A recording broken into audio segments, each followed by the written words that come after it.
오늘은 좀 어떠셨어요? 오늘 토요일 밤이네요. 내일 주일인데 안전한 예배, 신령한 예배 우리가 조심스럽게 드리고 있습니다. 성전 예배를 통해서 교인들과 함께 어울려 하나님을 예배하면서 예배 기쁨과 감사, 치유와 회복의 역사가 일어나는 시간 되면 좋겠습니다.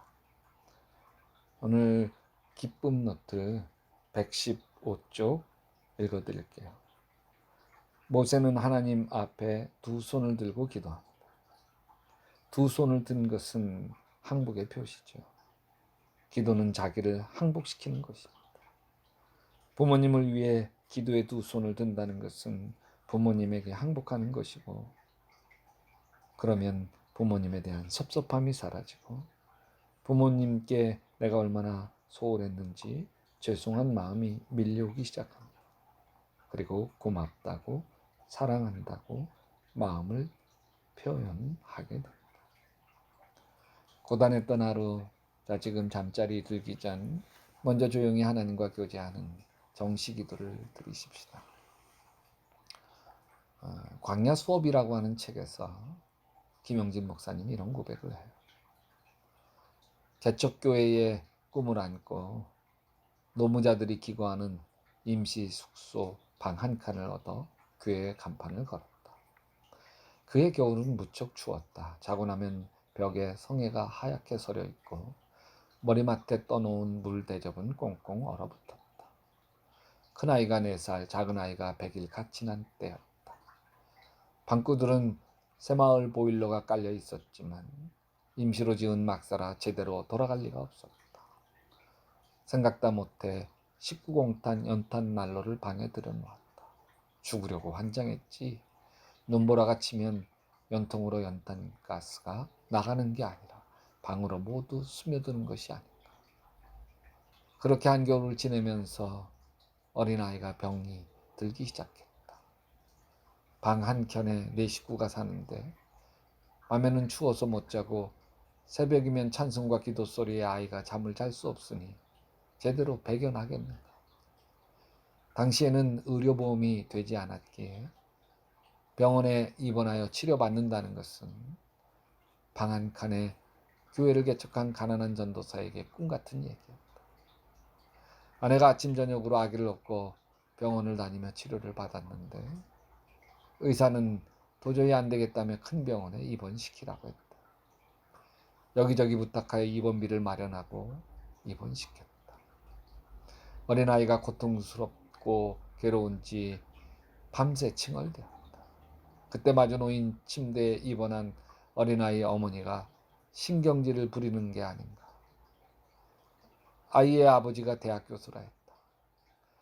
그 아이 머리맡에는 값비싼 장난감도 쌓여 있고 가습기도 놓여 있어 호강스럽게 치료를 받고 있었다.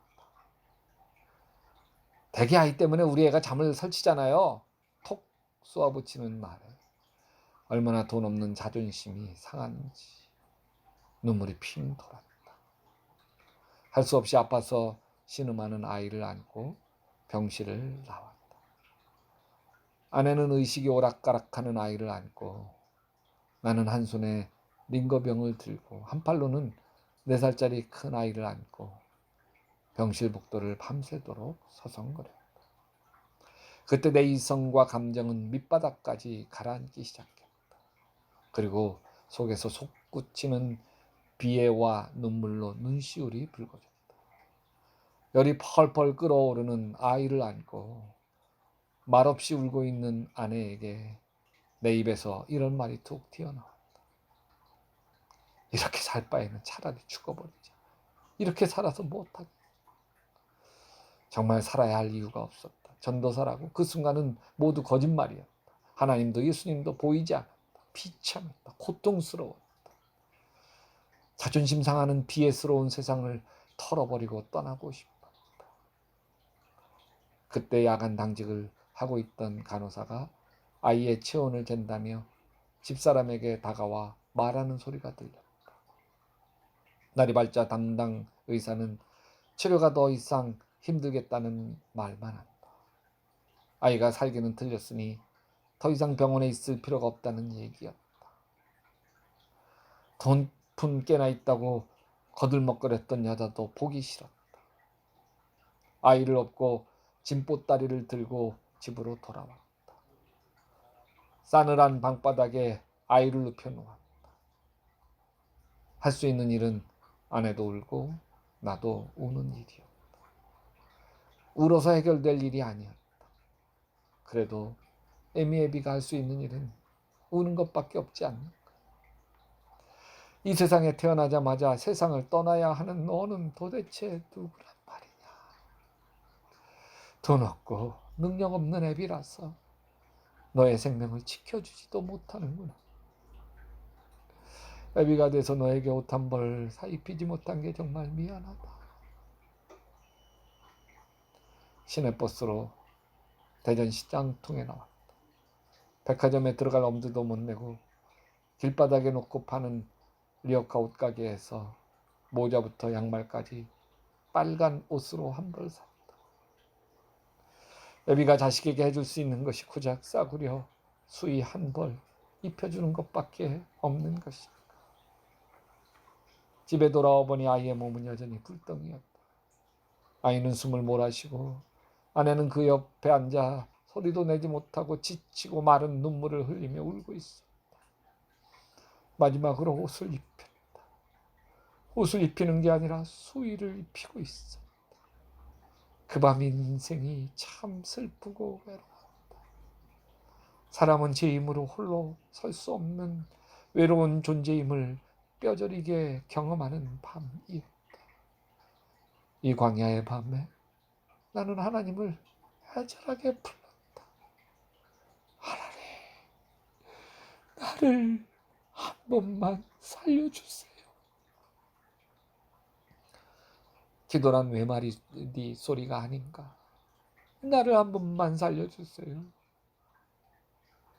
나는 하나님의 응답이라고 지금도 믿는다.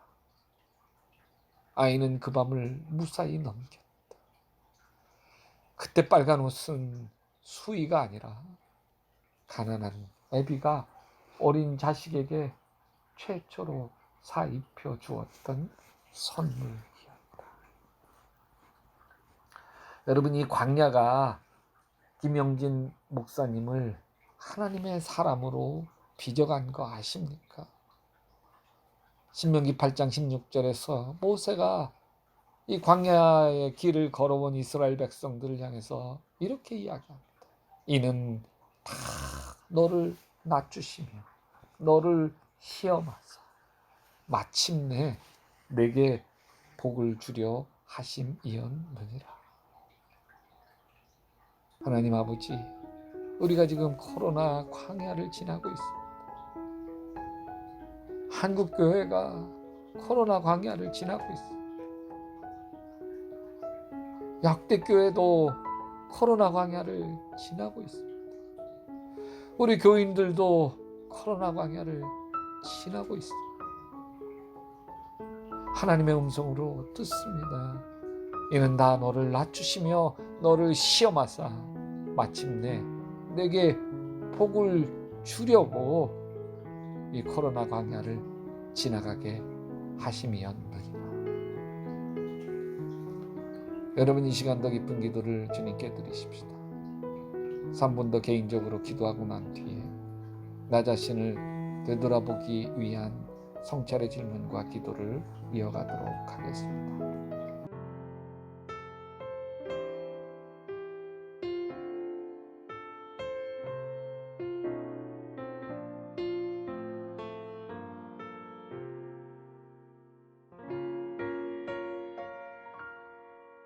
왜 나를 깊은 어둠 속에 홀로 두시는지, 어두운 밤은 왜 그리 길었는지, 나를 고독하게 나를 낮아지게 세상 어디도 기댈 곳이 없게 하셨네.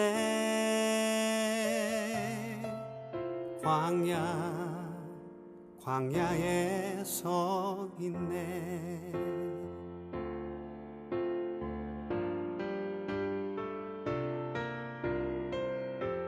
주님만 내 도움이 되시고 주님만 내 빛이 되시는 주님만 내 친구 되시는 광야. 주님 손 놓고는 단 하루도 살 수 없는 곳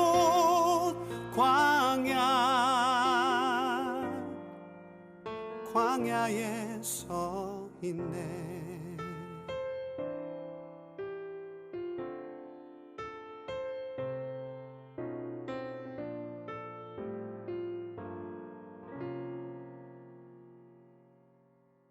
왜 나를 깊은 어둠 속에 홀로 두시는지, 어두운 밤은 왜 그리 길었는지,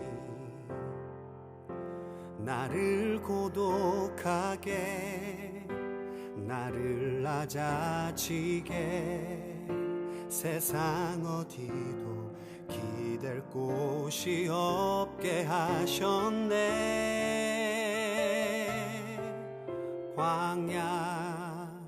광야에 서 있네.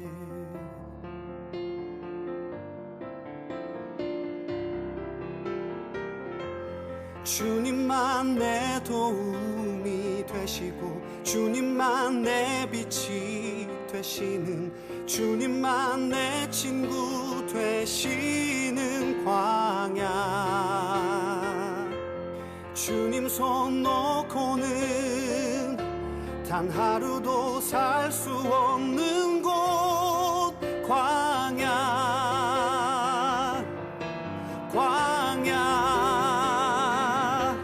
주께서 나를 사용하시려 나를 더 정결케 하시려 나를 택하여 보내신 그곳 광야.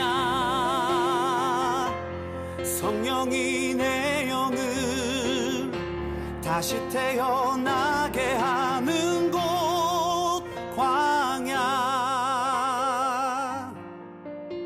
광야에 서 있네.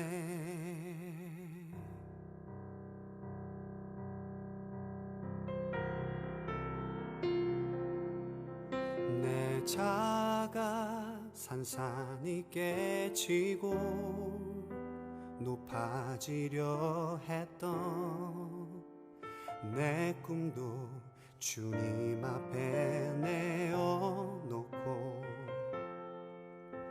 오직 주님 뜻만 이루어지기를 나를 통해 주님만 드러나시기를.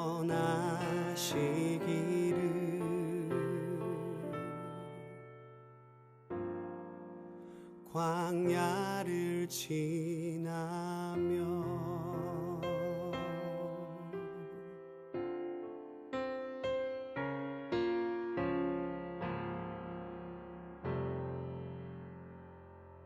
오늘 조용히 하나님 앞에 자신을 되돌아보십시다. 여러분에게 기쁨 일기, 이것은 어떤 시간이었는지, 오늘 기쁨 일기, 마음 일기는 어떤 감정을 느끼셨나요? 그 감정을 느낀 이유가 무엇인가요? 산책 일기는 어느 곳을 산책하셨나요? 산책하면서 가을을 느끼셨나요? 바람결을 느끼셨나요? 계절을 운행하시는 하나님의 손길을 느끼셨나요? 여러분, 감사일기는 어떤 것을 쓰셨습니까? 아주 작고 사소한 것조차도 감사할 수 있는 거구나. 감사일기를 적으면서 내 인생에 감사할 일들이 참 많구나 느끼지 않으셨나요? 영성 일기에는 어떤 것을 체킹하셨습니까? 성경 읽기, 신앙도서, 기도, 예배, 묵상, 신앙 영상. 오늘 주님께 받은 은혜나 깨달음이 있으십니까?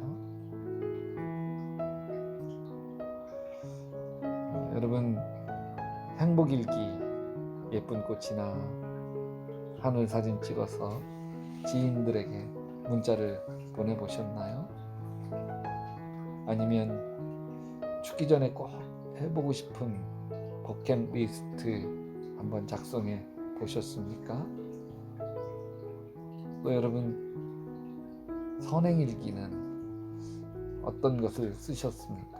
아니, 내일은 어떻게 선행을 하지? 헤아려 보셨나요? 오늘 밤도 예수님 품에서 스르르 잠들며 예수님 꿈꾸시기 바랍니다.